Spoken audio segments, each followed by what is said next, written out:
in the Kaiser Fraser Garage in Ottawa. And while I was working there, Eleanor and I got married, and we only went together for like a year when we got married. But I'll tell you some of our honeymoon. We left Ottawa and went to Dixon, Illinois, and stayed there one night, and then from there we traveled by car up to Sioux Falls, South Dakota, where my uncle lived. We visited with my uncle and my cousins there, and then we went on to Yellowstone for Yellowstone Park and spent a night there, I think, and then went on going to California.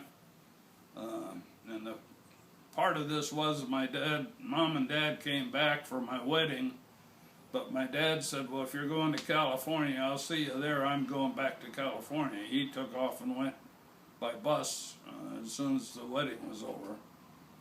But anyway, we went through Vegas and spent a little time there, and then we were going to drive on to California. Well, we got out on the road and it was a long ways to go, so I pulled off the road and we were going to sleep in the car, and I didn't really know where I was at, except I'd pulled off the highway far enough to, I wasn't close to anything, and we went to sleep, and all at once we woke up with the damnedest noise you ever heard. We were right next to a railroad track, and the train went by and blew its horn and scared the hell out of us.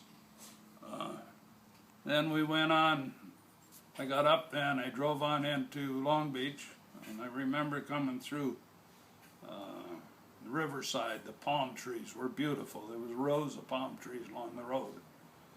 And we got out here to Long Beach and met my sister and her husband. She had 2 girls, I think, at that time. And while we were with them, they took us down to Mexico, to what the hell's the name of it?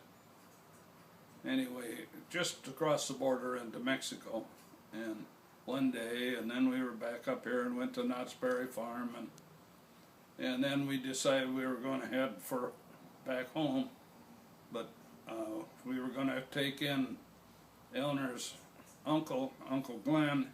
He lived in McAllen, Texas, and I didn't really know how far McAllen, Texas was, but by the time I got there I found out it was a hell of a long ways. And when we got down there, they had sent letters that we were going to come, and Uncle Glenn says, oh, they'll never make it, they'll never come down here. And they weren't at their house.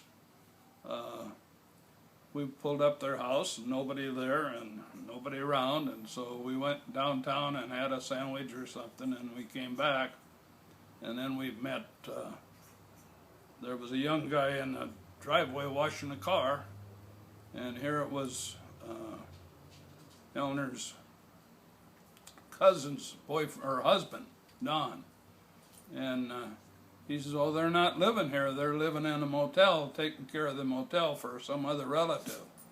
So he took us over there, so we got to see Glenn and Helen, I think was her name. And Barbara was the daughter. So we spent a little time there, and we went with Don, and Barbara took us out to Mexico to a dance. They had a platform outside, and they had a band down in there and a platform, and you could sit all the way around to the outside and have drinks and listen to the music or go down to the dance floor.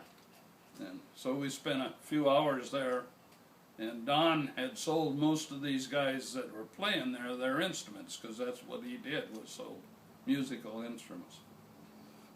And then we headed for home.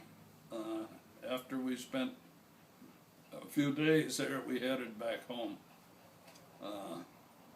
Got all the way back to someplace in Nebraska or something, we stopped and bought a watermelon, and I never ate so much watermelon in my life because we didn't have any way to keep it, so we ate all we could eat and then threw it away.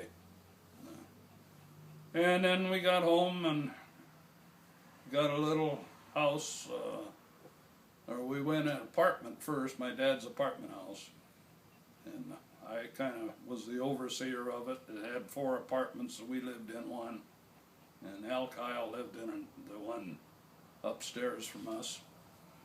Let's see, I don't know what to say now after that. Let's see, just cut it for a minute.